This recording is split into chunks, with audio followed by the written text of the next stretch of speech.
आई सभी छठ के गीत सुना जा।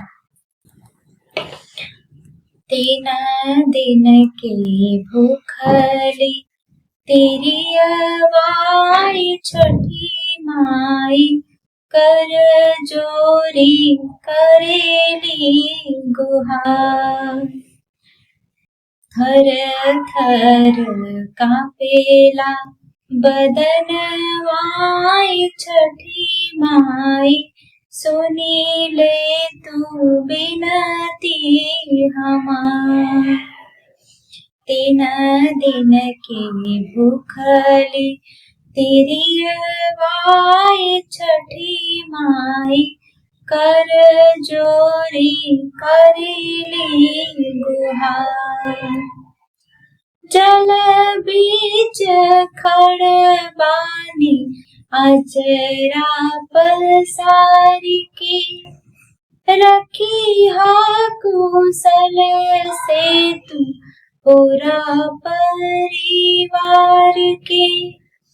ढोवताड़े माथ पे दौड़वाई छठी माई, पियाओ के करिहा दुलार। ढोवताड़े माथ पे दौड़वाई छठी माई, पियाओ के करिहा दुलार। 3 दिन के भूखली तेरी अवाई छठी माई, कर जोरी करेली गुहार।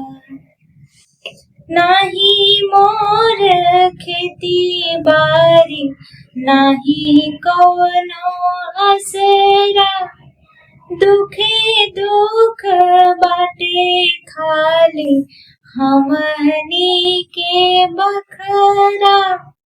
भूखे पेटे सुतेले सवगवाए छठी माई, मांगतानी रोजी रोजगार।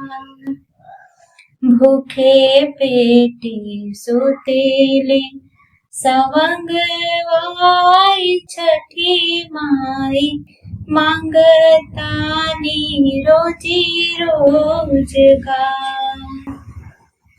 3 दिन के भूखली तेरी अवाई छठी माई, कर जोरी करेली गुहार।